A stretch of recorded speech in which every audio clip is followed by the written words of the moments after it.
in the beginning. But what if that wasn't truly the beginning? What if I told you that before the first breath of Adam, before Eden's gates were forged, before the morning stars sang their first hymn, there were others, beings of such power, such mystery, that their very existence was buried beneath centuries of silence, hidden in the shadows of Scripture, erased from the memory of men. Deep in the ancient text of Job, older than Moses, older than the patriarchs, God himself whispers a question that shatters everything we thought we knew. Where were you when I laid the foundations of the earth? When the morning stars sang together, and all the sons of God shouted for joy. All the sons of God, not Adam, not his lineage, not humanity as we know it, but beings already there, already celebrating, already witnessing the birth of worlds, before man ever drew breath. Who were they? These forgotten ones, whose names were struck from heaven's records? These watchers whose rebellion was so catastrophic it required a flood to wash away their legacy? Tonight, we're about to step into forbidden territory, sacred ground that religious institutions have guarded for millennia. Because what you're about to discover isn't just ancient history, it's a revelation that changes everything about human origins, about why we're here, about what came before us in the cosmic order.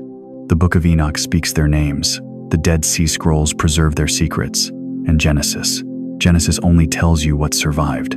Thank you to every single one of you who has supported this message through Super Thanks. Your generosity means more than you know. You're not just donating, you're helping spread light to others who feel alone in their calling. Whether you give or not, I'm deeply grateful for your presence here.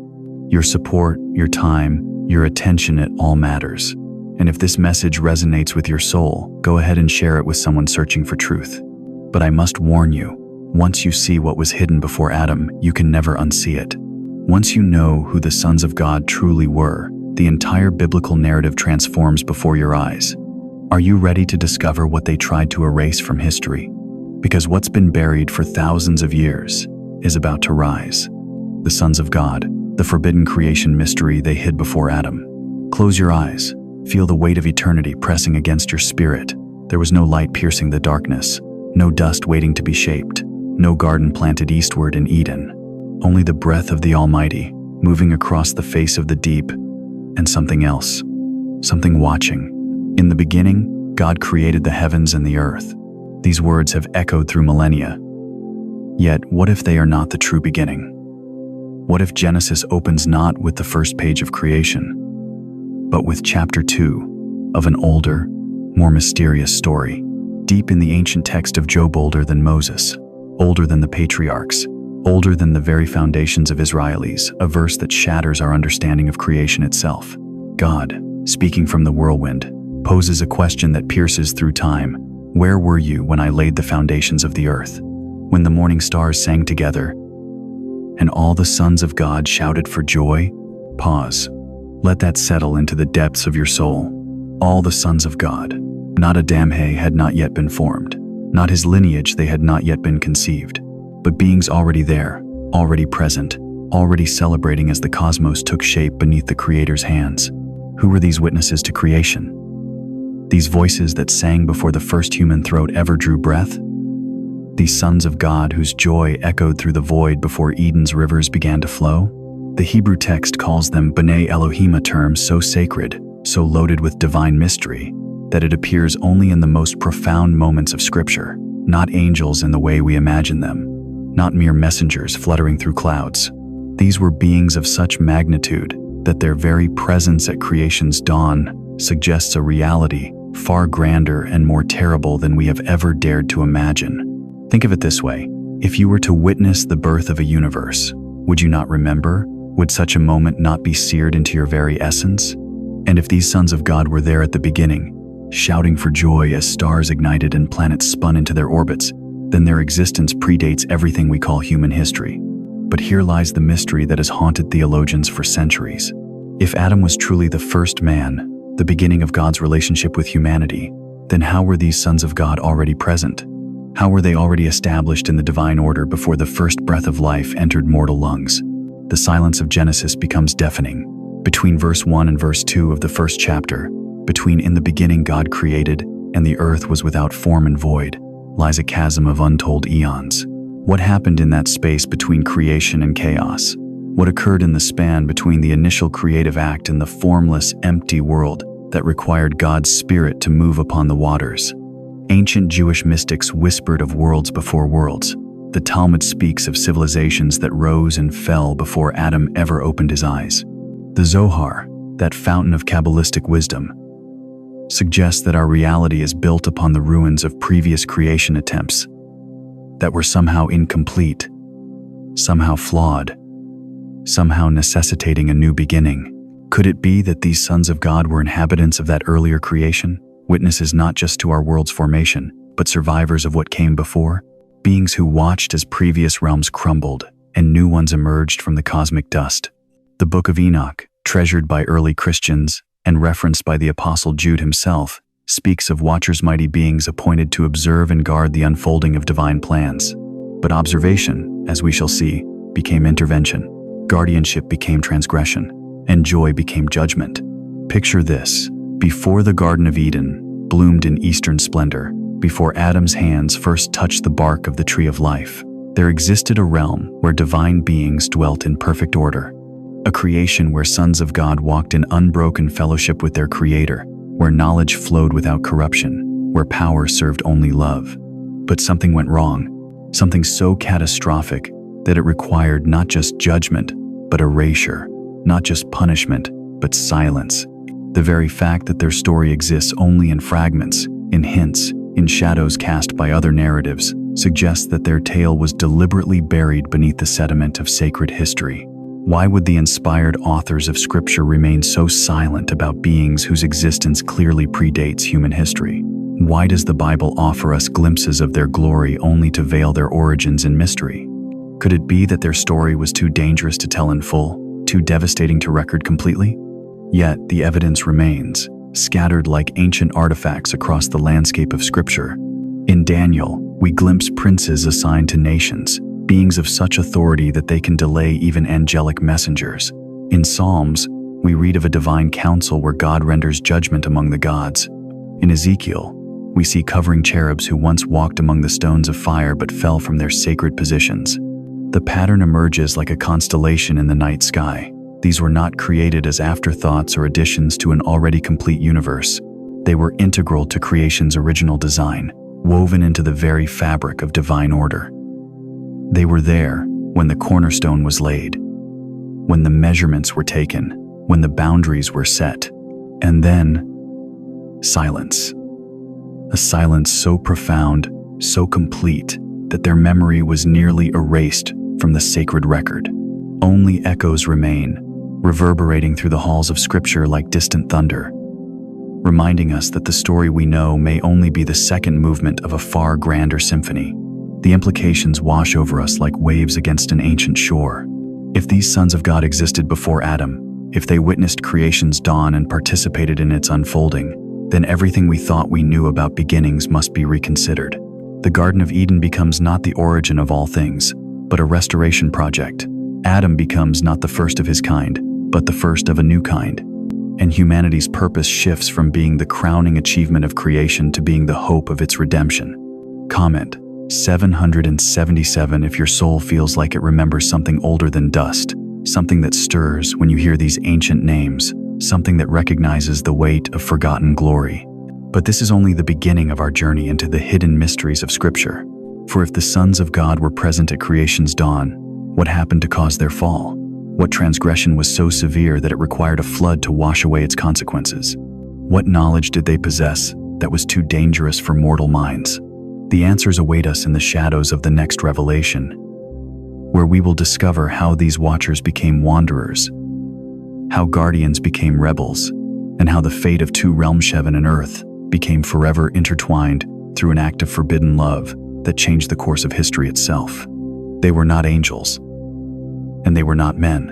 In the sacred silence between heaven and earth, before the first star learned to shine, before the first mountain learned to stand, there existed beings whose very essence defied every category we thought we understood.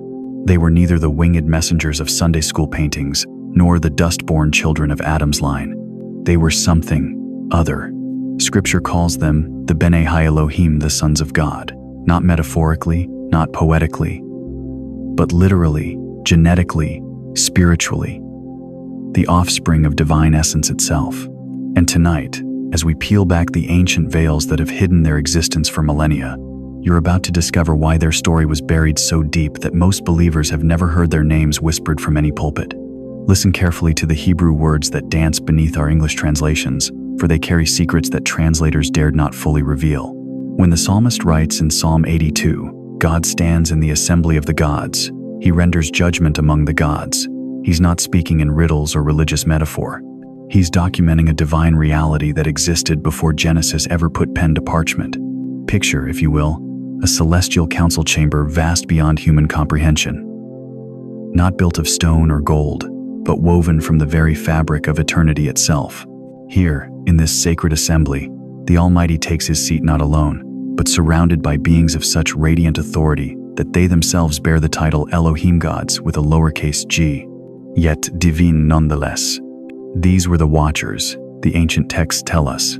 The iron in Aramaic, meaning those who are awake, beings who never slumbered, never blinked, never turned their gaze from the cosmic tapestry unfolding before them. Each one a governor of realms we cannot fathom, princes appointed over nations that existed before our world learned to spin. The Book of Daniel gives us a glimpse into their authority when it speaks of the Prince of Persia and the Prince of Greece, not earthly rulers, but spiritual potentates who govern the destiny of entire civilizations from their celestial thrones. These were no mere angels delivering messages or singing choruses. These were sovereigns of the spiritual realm, beings with the power to shape the course of human history with a single decree. But here lies the mystery that has haunted theologians for centuries. If these beings were so central to God's original order, if they held such immense authority in the cosmic hierarchy, why does Genesis seem to skip their introduction entirely? Why, when Moses records the creation account, do we hear nothing of this divine assembly that was already in session before the first day ever dawned? Could it be that Genesis 1:1? In the beginning, God created the heavens and the earths, not describing the absolute beginning of all existence, but rather the beginning of something new, something that came after, something else? The ancient Jewish sages whispered of this possibility in their most sacred discussions. They spoke of worlds before worlds, of creations that rose and fell before Adam ever drew breath. The mystical tradition of Kabbalah speaks of the Olam HaTohuth, world of Chausa, primordial realm that existed in perfect order until something went catastrophically wrong. What if the formless and void earth of Genesis 1-2 wasn't describing how God began creation, but how something else ended? What if those Hebrew words tohu wabohu, without form and void, weren't the starting point of divine architecture, but the rubble left behind after divine judgment? Consider this. When Job, that ancient sufferer whose story predates Abraham himself, records God's voice from the whirlwind, the Almighty asks a question that should make every reader pause. Where were you when I laid the foundations of the earth, when the morning stars sang together, and all the sons of God shouted for joy? Notice what God doesn't say. He doesn't say when I created the sons of God. He speaks of them as already present, already celebrating, already witnessing. They were there before the earth's foundations were laid, singing songs of joy that echoed through empty space before planets learned to orbit or galaxies learned to spiral. These Bene Ha-Elohim were the original witnesses to creation, the first audience to God's cosmic symphony. But witnesses of what, exactly? And why, in all the careful genealogies and detailed accounts that follow in Genesis, do we never hear their story told in full? The Book of Enoch, treasured by ancient Jewish communities and quoted by the Apostle Jude himself, dares to fill in the blanks that canonical scripture leaves mysteriously empty. It speaks of 200 watchers, each with names that once rang through the halls of heaven: Azazel, Semjaza, Barachiel, and scores of others whose very names carried the weight of divine authority. These were not rebellious upstarts who challenged God's throne in a moment of pride. These were appointed governors, celestial officials who held their positions by divine right, who served in the cosmic government that maintained order across the universe itself. They had access to the divine council chamber. They knew the secret counsels of the Most High. They understood mysteries that even the seraphim only glimpsed from their stations around the throne. But something changed. Something shifted in the cosmic order that would alter the course of not just their destiny, but the destiny of everything that would come after them. The Talmudic tradition suggests that these beings possessed what the rabbis called Beshira free will of the most profound kind. Unlike the angels who serve as God's messengers and cannot choose to disobey, the sons of God were given the terrible and wonderful gift of choice. They could love by decision, they could serve by selection, and they could rebel. And when beings of such cosmic authority choose to rebel, the consequences don't remain contained in heaven. They spill over into every realm, every dimension, every corner of creation that their authority once touched. This is why the ancient texts speak of their fall not as a simple disobedience, but as a cosmic catastrophe that required nothing less than the complete reconstruction of reality itself. When governors of realms abandon their posts, when princes of the spiritual world choose chaos over order, the very fabric of existence begins to unravel. Could this be why Genesis begins not with the creation of the sons of God, but with the restoration of a world left formless and void? Could Adam have been not the first man, but the first man of the second creation, God's fresh start after the collapse of something far more ancient and terrible? The more we dig into the Hebrew text, the more the silence speaks. The more we examine what Scripture doesn't say, the more profound the mystery becomes. Because if the sons of God were truly part of an earlier order, if they witnessed the laying of Earth's foundations before Genesis 1 ever unfolded, then everything we thought we knew about the beginning shifts. We're no longer reading about creation. We're reading about recreation. We're not witnessing the first dawn, but the dawn after the longest night in cosmic history. And if that's true, then the question that haunts every seeker of sacred truth becomes unavoidable. What happened during that night? What fell so completely that it required God Himself to speak light into darkness all over again? Stay with us, because we are about to tear the first veil. What you discover next will forever change how you read not just Genesis, but every page of Scripture that follows. The sons of God are about to tell their story, and their confession will echo through your spirit long after the final word is spoken. The mystery deepens, the ancient secret stirs, and somewhere in the space between what Scripture reveals and what it conceals, the truth waits to transform everything you thought you knew about the beginning of all things. They were appointed to watch, but they chose to touch. In the celestial courts of eternity, where the throne of the Almighty blazes with unquenchable fire, there existed an order older than time itself. The Watchers, beings of such radiant glory that their very presence could illuminate 1,000 worlds. They were the Grigori, the ever-vigilant ones, stationed at the boundaries between heaven and earth, commissioned with a sacred trust, to observe, to guard, to maintain the delicate balance between the divine and the mortal. But somewhere in the turning of ages, in the silence between God's commands, something shifted in their hearts. Have you ever wondered what it would feel like to stand at the edge of eternity, watching the drama of creation unfold below? To see the first stirrings of life, the breath of God moving across the waters, the formation of creatures both beautiful and vulnerable. The Watchers saw it all. They witnessed every sunrise, every storm, every tender moment when the divine touched the earthly. And in that watching, they began to want.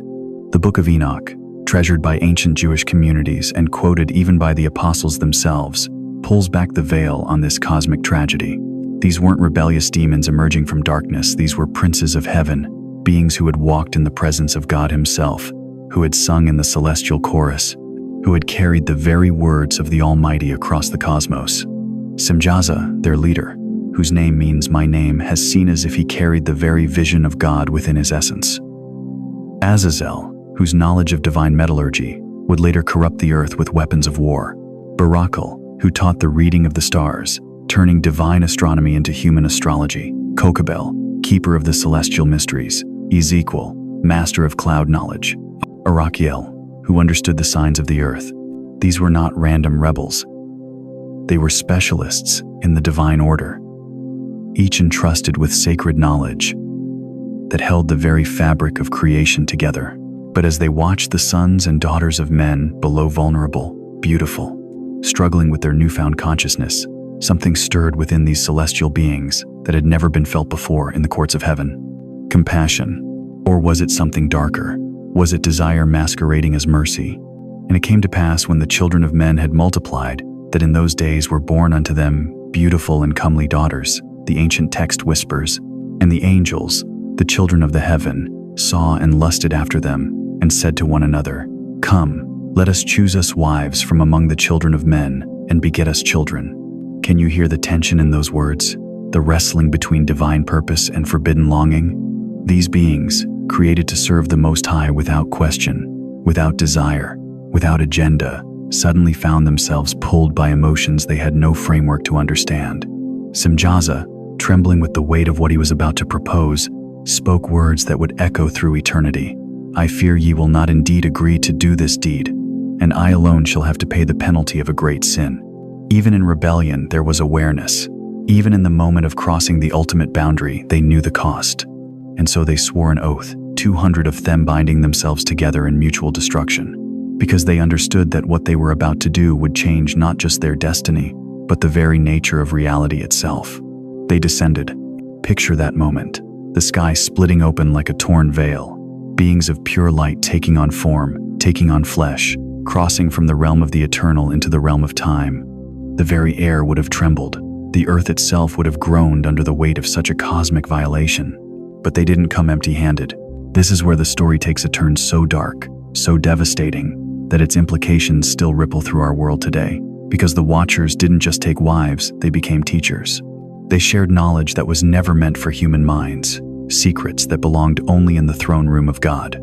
Azazel taught men the forging of swords and knives, the making of shields and breastplates. War, which had never existed in God's original design, was suddenly born from divine knowledge twisted into human hands. Simjaza revealed the art of enchantments and root-cutting what we might call the occult sciences. Armoros taught the resolving of enchantments. Barakel taught astrology. Kokabel taught the constellations. Ezekiel taught cloud knowledge. Arakiel taught the signs of the earth. Shamsiel taught the signs of the sun. Divine science became human sorcery. Heavenly wisdom became earthly manipulation. Sacred knowledge became forbidden knowledge. And from these unholy unions, these crossings between the eternal and the temporal, came offspring that should never have existed, the Nephilim, the fallen ones. Giants not just in stature, but in power, in knowledge, in their ability to manipulate the very forces of creation. Genesis gives us only a whisper of this cosmic catastrophe. The sons of God saw that the daughters of humans were beautiful, and they married any of them they chose. The Nephilim were on the earth in those days, and also afterward when the sons of God went to the daughters of humans and had children by them. They were the heroes of old, men of renown. Heroes of old, men of renown? The Hebrew text carries a much darker undertone. These were Gibberim-mighty ones, yes, but mighty in violence, in corruption, in their ability to twist the natural order. The ancient Jewish tradition preserves a chilling detail. These hybrid beings grew to enormous size, consuming everything in their path. When they had devoured all that humanity could provide, they turned to devouring humanity itself. The earth groaned under their appetite, under their violence, under their perversion of every sacred boundary. But perhaps the most terrifying aspect wasn't their physical power, it was their inheritance of forbidden knowledge. Because knowledge, once released, cannot be contained. It spreads like wildfire, like infection, like a virus of consciousness that changes everything it touches. The Watchers had opened a door that was never meant to be opened. They had handed humanity tools we were never meant to hold. And in doing so, they had corrupted not just bloodlines, but the very flow of divine wisdom itself. This wasn't just the fall of angels. This was the fall before the fall, a cosmic rupture that would make Adam's later disobedience seem almost inevitable. Because by the time Adam walked in Eden, the very fabric of creation had already been torn. The boundary between heaven and earth had already been violated. The knowledge of good and evil wasn't just hanging on a tree, it was already pulsing through the corrupted bloodstream of a world infected by forbidden wisdom. And as we stand here today, thousands of years later, we must ask ourselves, was that knowledge ever truly contained? Was that door ever truly closed? Or are we still living in the shadow of that first terrible crossing when the sons of God chose to touch what they were only meant to watch? The answers may be closer than we dare to imagine. But what if the silence between the first and second verses of Genesis holds the greatest secret ever concealed from humanity? What if the darkness that covered the deep wasn't the beginning of creation, but the aftermath of its destruction? Tonight, we venture into the most dangerous territory of biblical scholarship, a theory so radical, so earth-shattering, that it challenges everything we've been taught about the origins of our world. Because hidden within the Hebrew text of Genesis lies a single word that could rewrite the entire narrative of human history. In the beginning, God created the heavens and the earth. And the earth was without form and void. But wait, stop right there. In the original Hebrew, that word was is Haya. And Haya doesn't just mean was, it means became. It speaks of transformation, of change, of something that once existed in one state, and then became something else entirely. What if the earth didn't begin formless and void? What if it became that way? Picture this moment with me. You're standing at the edge of eternity, watching the divine architect lay the foundations of reality itself. But as you peer deeper into the Hebrew text, you begin to see fractures in the narrative, gaps in the story, silences that echo with the weight of unspeakable tragedy.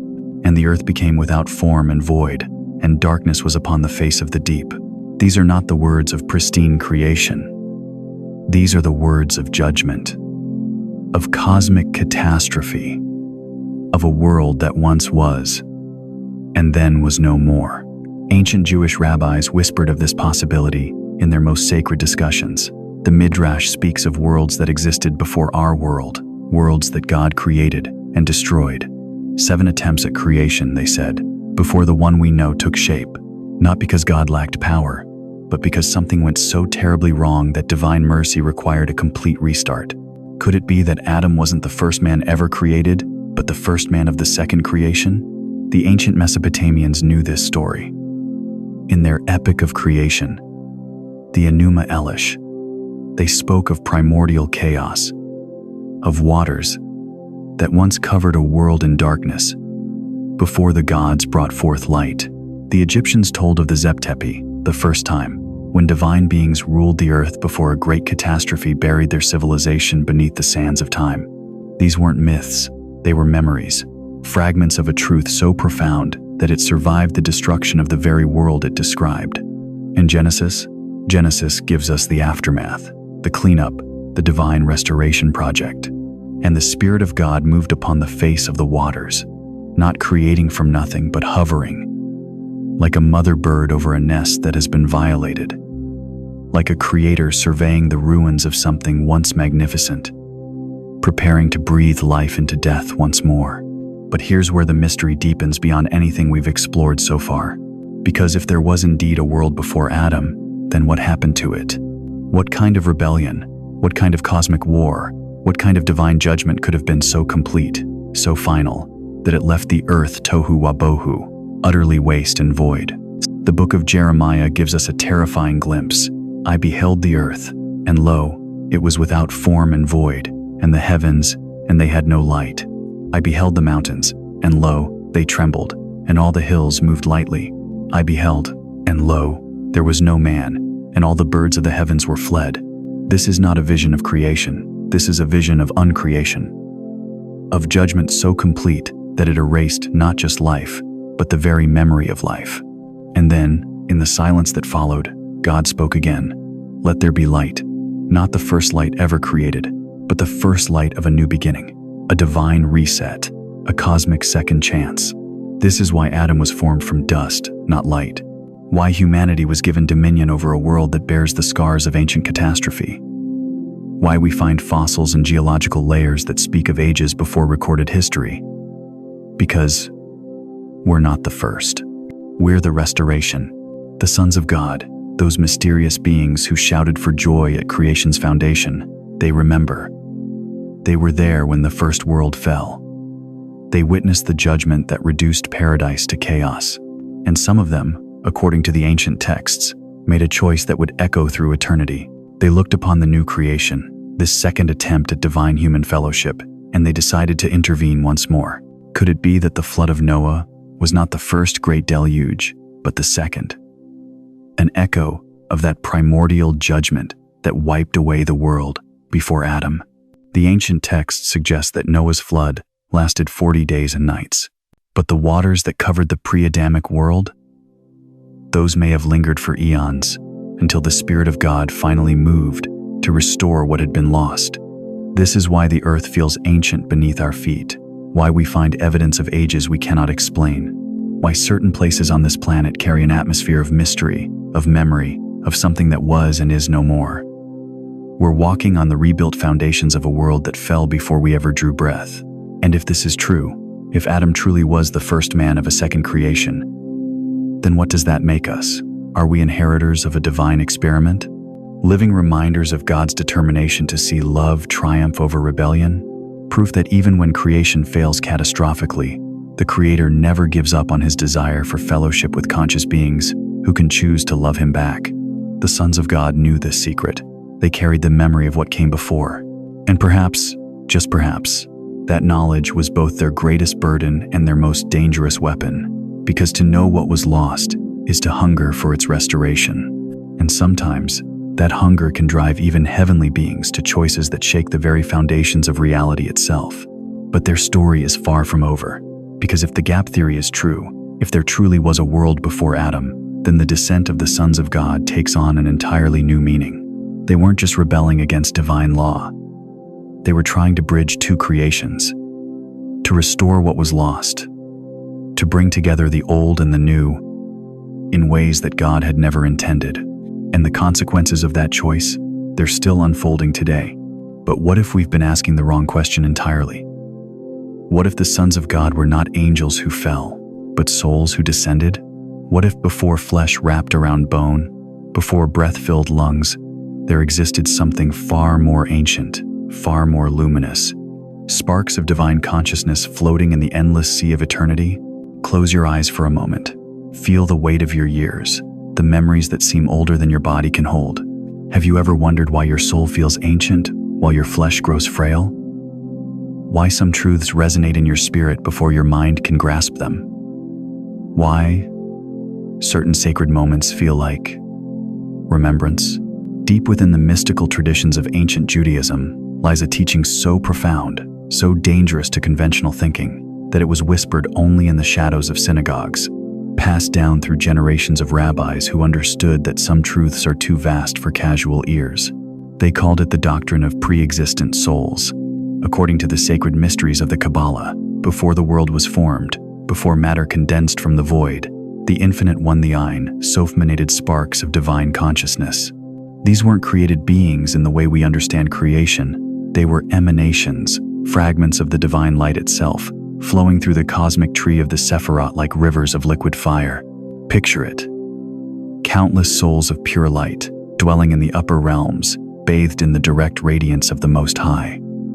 No bodies to confine them, no time to age them, no death to fear. Just eternal awareness, divine knowing, perfect communion with the source of all existence. But then came the catastrophe that mystics call Shavirat HaKalim, the shattering of the vessels. The divine light was too intense, too pure for the containers meant to hold it. Like crystal goblets shattered by a note too high, the vessels burst, and countless souls, these primordial sparks, were scattered across the cosmos. Some remained in the heavenly realms, others fell, and in that falling, a question emerges that pierces through every comfortable doctrine we've ever held. What if Adam wasn't the first human consciousness, but the first human body to house a consciousness that had already existed for eons? Listen to the haunting words of the prophet Jeremiah, words that have puzzled theologians for millennia. Before I formed you in the womb, I knew you. Before you were born, I set you apart. Jeremiah 1-5. Most interpret this as God's foreknowledge. But what if it's something far more literal? What if it's divine memory? The ancient sages believed that every soul existed in the divine presence before birth, learning Torah directly from the lips of angels, understanding mysteries that would later be veiled by flesh. They taught that just before birth, an angel touches the infant's lips, causing them to forget their celestial education. But the forgetting is never complete. Have you felt it? That strange sensation when reading certain passages of Scripture, as if you're not learning them for the first time, but remembering them. That inexplicable pull toward the sacred, the mystical, the eternal, as if your spirit recognizes its true home. What if the sons of God mentioned in Job weren't separate beings at all, but the community of souls, your souls witnessing creation from the realm of pure consciousness? What if when they shouted for joy at the laying of Earth's foundations, you were among them, watching, celebrating, knowing that soon you would descend to fulfill a divine mission, wrapped in flesh? The Talmud speaks of souls queued in the celestial treasury, waiting for their appointed time to enter the world. Some come as teachers, others as healers, some as prophets, and others come to remember, to awaken, to help humanity recall what was lost in the great forgetting. This isn't mere mysticism, it's woven into the very fabric of our spiritual experience. How else do we explain the phenomenon of children who speak of heaven with the clarity of those who've been there? How do we account for the deep spiritual knowing that seems to surface in moments of crisis, as if accessed from some internal library we never remember building? The Zohar, that ancient masterpiece of Jewish mysticism, teaches that souls are like divine sparks, trapped in the material world, yearning to return to their source. But their imprisonment isn't punishment, it's mission. Each soul descended with a purpose, carrying within its essence a fragment of the divine light necessary to repair the broken world. Could it be that when Genesis speaks of God breathing into Adam the breath of life, it wasn't creating something new, but reuniting something ancient, a pre-existent soul with its appointed vessel? Could it be that Adam's awakening wasn't birth, but recognition? And if that's true, if souls truly existed before bodies, then every elderly saint who feels older than their years isn't imagining things. Every believer who experiences déjà vu in sacred moments isn't delusional. Every spirit that aches for a home they've never seen isn't lost, they're remembering. The implications stagger the mind. If souls pre-existed, then your relationship with God isn't something that began at conversion or baptism. It's something being resumed.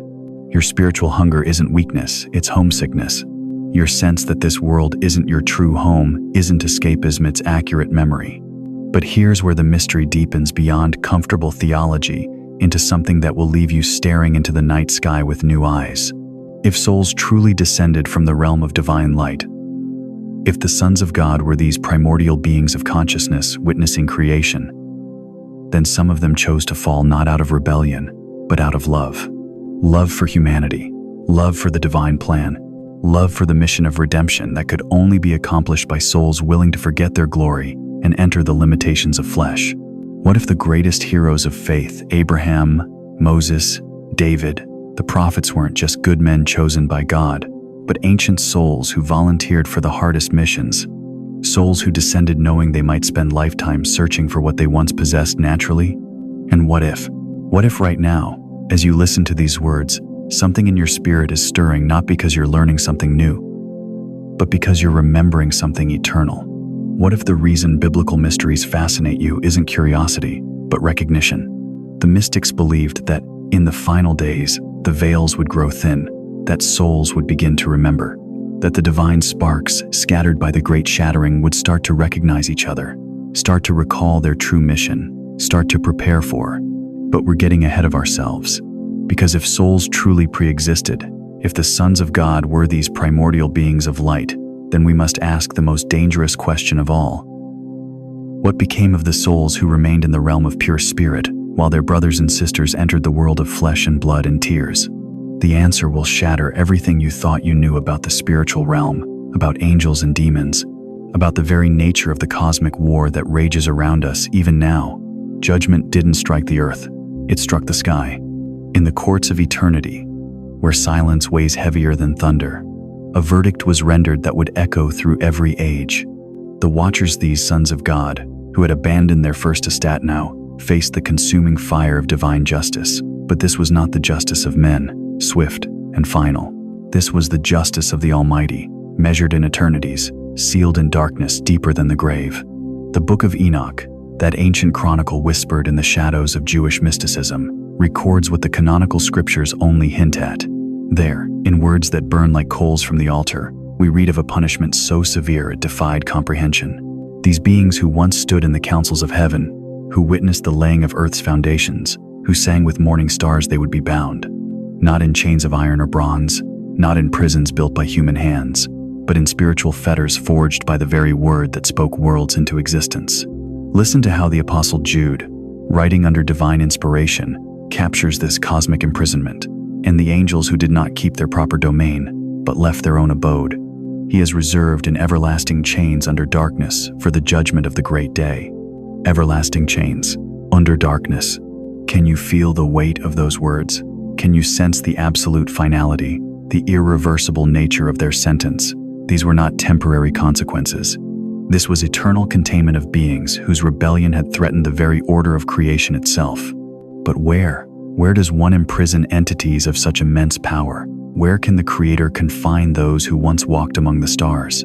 Ancient Jewish tradition speaks of Tartarus, not the Greek mythology, but something far more terrifying. A realm beneath realms. A prison carved from the foundations of the earth itself. Some mystical texts suggest it lies beneath the Euphrates River, that ancient waterway that flowed through Eden, now serving as a seal over the abyss where the watchers writhe in darkness. Picture it. Beneath the rushing waters where civilization first bloomed, beneath the fertile soil where empires rose and fell, there exists a chasm so deep that light has never touched its walls. And there, in chains that bind not flesh but spirit, the watchers wait. Their voices, once raised in heavenly chorus, now echo only in the depths cries that never reach the surface, songs that have become lamentations. The second book of Peter adds another layer to this divine imprisonment, speaking of angels who sinned being cast down to hell and delivered into chains of darkness to be reserved for judgment. The Greek word used here, Tartarus, appears nowhere else in the New Testament. It suggests a place of such profound isolation that even death cannot reach it. But here's where the story takes a chilling turn. While the Watchers faced their eternal punishment, their legacy on earth demanded its own reckoning. The Nephilim, those hybrid giants, born from the forbidden union of divine beings and human women, had multiplied across the earth like a plague of power. They were more than anomalies. They were abominations, carrying within their very DNA the echo of cosmic rebellion. Their existence was a constant reminder that the boundary between heaven and earth had been violated. And so came the flood. Not merely rain, but the opening of the fountains of the great deep. Not just weather, but a cosmic cleansing. Waters that rose not only from above but from beneath, as if the earth itself was being turned inside out, scrubbed clean of every trace of the corruption that had spread like spiritual cancer through creation. Genesis records it with devastating simplicity. All in whose nostrils was the breath of life, of all that was on the dry land, died. The Nephilim, for all their size and strength, for all their inherited knowledge and supernatural abilities, were swept away like chaff before the wind. Their bodies returned to dust. Their hybrid bloodline was cut off. Their kingdoms crumbled beneath the weight of divine judgment. Boutoned here lies the terrifying truth that keeps rabbis awake at night and theologians reaching for their commentaries. The flood could wash away flesh, but it could not wash away ideas. Knowledge, once released, is like smoke. It seeps through cracks, lingers in corners, finds new vessels. The secrets the Watchers had shared with humanity didn't drown in those ancient waters. They survived. Hidden in symbols, carved on stone, preserved in oral traditions passed from father to son, encoded in the mythologies that somehow managed to echo the same forbidden themes across cultures that had never met.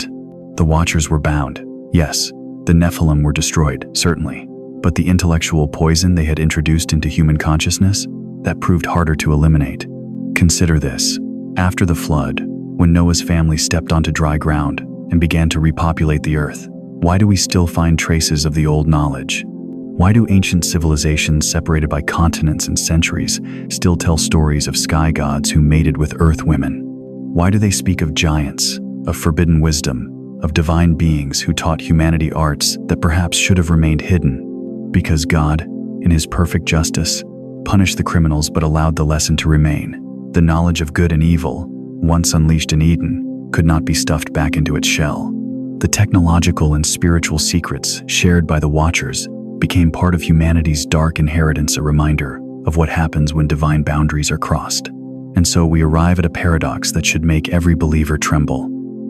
God buried the Watchers in the deepest darkness imaginable, but he allowed their teachings to survive as a test, as a warning, as a choice that every generation must face anew. The question that burns through history like wildfire is this: will we learn from their example, or will we repeat their rebellion? Will we recognize the boundaries God has set? Or will we, like them, reach for knowledge and power that was never meant for human hands? The Watcher's punishment stands as eternal testimony to the fact that some lines cannot be crossed without consequence. Their imprisonment in Tartarus serves as a cosmic warning sign, this far and no further. But their legacy? Their legacy whispers, still in every age, where humanity grows drunk on its own achievements, where the boundary between the sacred and the secular begins to blur, where the question echoes once again, has God really said? The Watchers have been silenced, but the choice they represent lives on in every human heart that beats with the ancient rhythm of rebellion and the eternal hunger for forbidden fruit. You thought it was history, it was prophecy. The floodwaters receded, the giants fell silent. The Nephilim were swept away like shadows at dawn. But here's what they never told you in Sunday. School knowledge, once unleashed, never truly dies. It only changes hands. Picture this, scattered across the ancient world, in the ruins of Babylon, in the mystery schools of Egypt, in the hidden chambers beneath Solomon's temple, fragments of the Watcher's forbidden wisdom survived, not in flesh, not in blood, but in symbols, in rituals, in sacred geometries that pulse with the same divine mathematics that once built the foundations of heaven itself.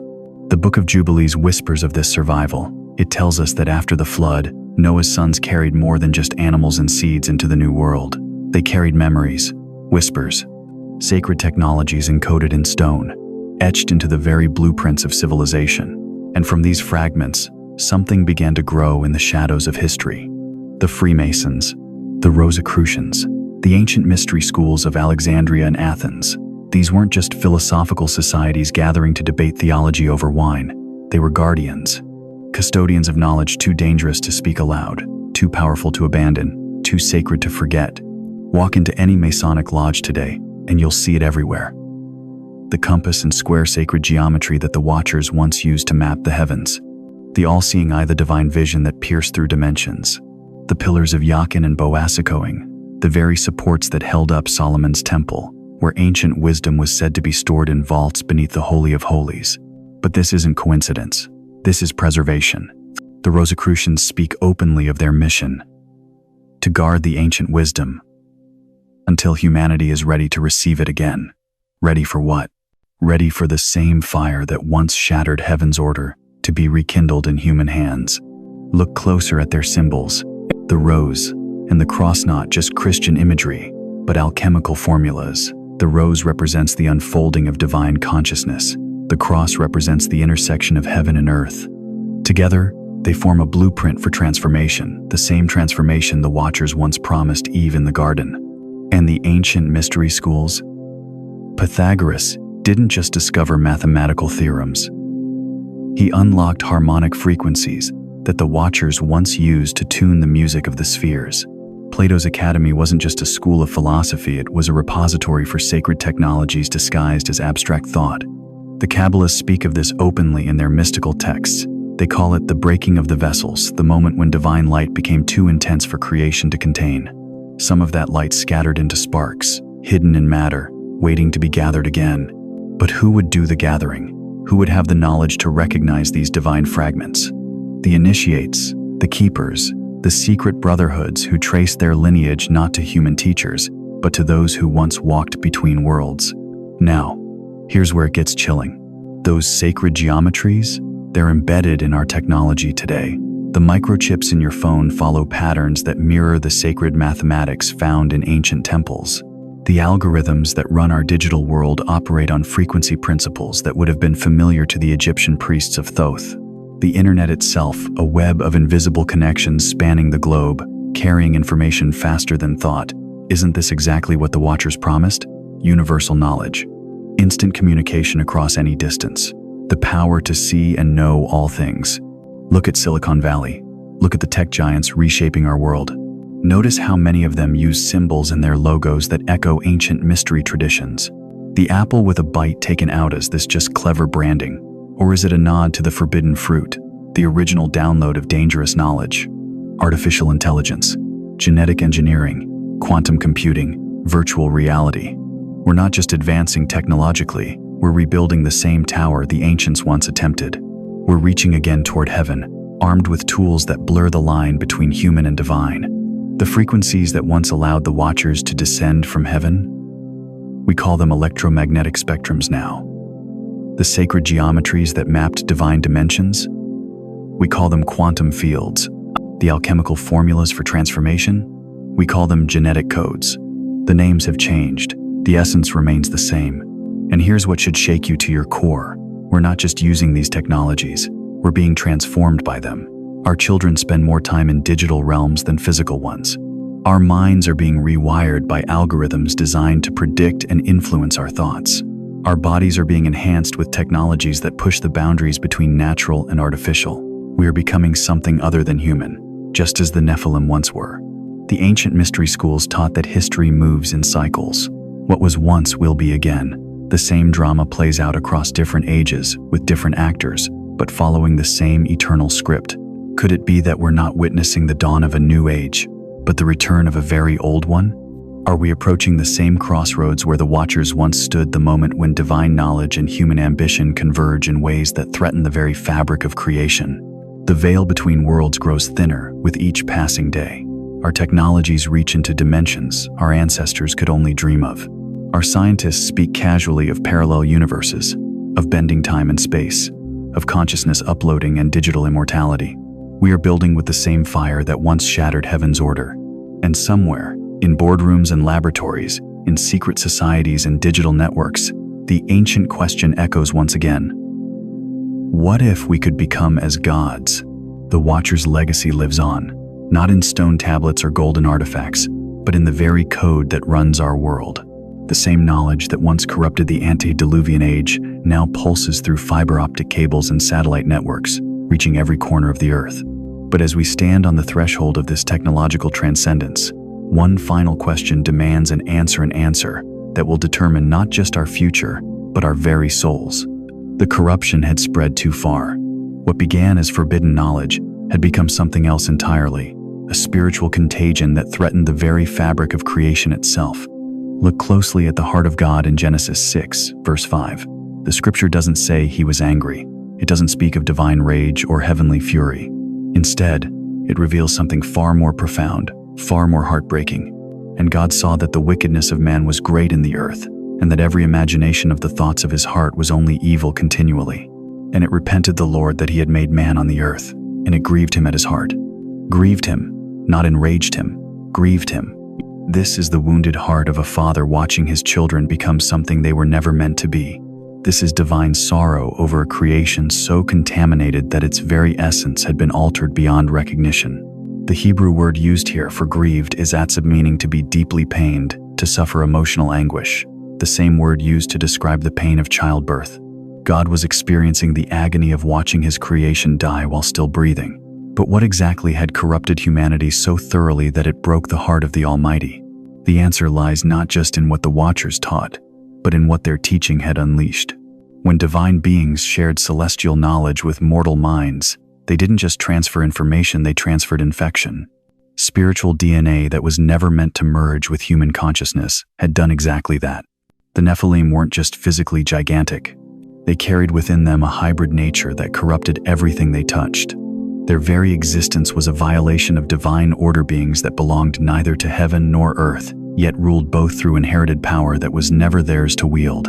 Ancient Jewish texts speak of this corruption spreading like a plague, not just through bloodlines, but through knowledge itself. The forbidden technologies, the occult practices, the manipulation of natural law, all of it, had created a world where the boundary between the sacred and the profane had been obliterated. The Book of Jubilees describes a civilization so advanced, so spiritually corrupted, that humanity had begun to worship their own creations. They had used angelic knowledge to build monuments that mimicked heaven's architecture. They had learned to bend nature to their will, to call upon forces that only God should command. This wasn't progress, this was spiritual mutation. Think about it. If divine beings could be corrupted by proximity to humanity, how much more could humanity be corrupted by proximity to divine power? The Watchers had given mankind a loaded weapon, knowledge of good and evil, amplified beyond human capacity to handle responsibly. Every generation that passed, the corruption deepened. Children born into this world weren't just learning wickedness, they were inheriting it. Genetically, spiritually, technologically, the very fabric of human nature was being rewritten by influences that originated outside of creation's intended design. And God looked upon this spreading infection and made the most agonizing decision a creator could make. The flood wasn't judgment, it was quarantine. When a surgeon discovers cancer, he doesn't remove it in anger, removes it to save the patient. When a gardener finds a diseased tree, he doesn't cut it down in fury, cuts it down to preserve the orchard. God didn't flood the world out of rage. He flooded it to save creation itself from a contamination that threatened to consume everything he had made. The waters that covered the earth weren't just washing away sin, they were sterilizing a planet that had become spiritually radioactive. This was divine chemotherapy on a cosmic scale. Painful, necessary, heartbreaking, but ultimately an act of love. Yet even the flood, devastating as it was, couldn't erase everything. Traces remained. Fragments of giant skeletons buried in caves around the world. Megalithic structures that modern engineering still can't explain. Bloodlines that carried whispers of something otherworldly. And most hauntingly, the knowledge itself preserved in symbols, encoded in myths, hidden in mysteries that have survived every attempt to destroy them. The Book of Enoch speaks of the Watchers being bound in darkness until the day of judgment. But their legacy? Their contamination? That required a more drastic solution. That required the complete reset of civilization itself. And so the ancient scroll closes, but the story it tells has never ended. We began this journey in the shadows of Genesis, where the sons of God sang at creation's dawn. We've walked through corridors of forbidden knowledge, witnessed the corruption of bloodlines, felt the grief of a creator forced to flood his own masterpiece. We've seen how divine beings crossed lines never meant to be crossed, how their rebellion birthed giants, and how their legacy survived even the waters of judgment. But perhaps the most profound revelation is this: we are not merely observers of this ancient mystery. We are participants in its unfolding conclusion. Look around you. We live in an age where the veil between realms grows thin once more, where humanity reaches toward knowledge that our hearts may not be ready to hold, where the very technologies that promise to elevate us threaten to transform us into something we were never meant to become. The Watchers shared secrets of metallurgy and warfare. Today we split atoms and reach for the stars. They taught genetic manipulation. Today we edit the building blocks of life itself. They opened doorways between dimensions. Today we speak of artificial intelligence that may possess consciousness beyond our understanding. Are we approaching another crossroads? Another moment when divine intervention becomes the only solution to runaway corruption? The sons of God were bound in darkness, yet their whispers still echo through secret societies, through ancient symbols carved in stone, through bloodlines that carry memories too old for words. What was quarantined was never fully destroyed. What was hidden was never fully silenced. And now, as prophecy accelerates toward its fulfillment, as the end times cast their shadow across our generation, we must ask ourselves the most important question of all. When the final chapter is written, when the last trumpet sounds, when the books are opened and every secret is revealed, whose side will we be found on? The story of the sons of God is not just ancient history. It is present warning. It is future prophecy. It is the eternal tension between rebellion and redemption, between knowledge and wisdom, between reaching for what is forbidden and surrendering to what is holy. Tonight, you've glimpsed behind the veil of visible history into the realm where angels weep and ancient powers stir. You've seen how the threads of creation, corruption, and coming judgment are woven together into a tapestry so vast that only God can see its complete design. But remember this: in every age of corruption, God preserves a remnant. In every season of rebellion, He calls out those who will choose His voice over the whispers of the fallen. In every moment when knowledge threatens to become contamination, He extends His hand to those who will walk in wisdom instead of pride. The sons of God made their choice long ago. The Watchers sealed their fate when they descended from glory to corruption. But your choice is still being written. As the stars continue their ancient dance, as the morning comes when all hidden things will be revealed, may you be found among those who chose the narrow path. May your name be written not among the rebellious, but among the redeemed. For in the end, when all the mysteries are solved and all the secrets are unveiled, only one thing will matter: whose you are. The sons of God, a mystery that began before Adam, and a choice that continues until Christ returns. Fade to sacred silence.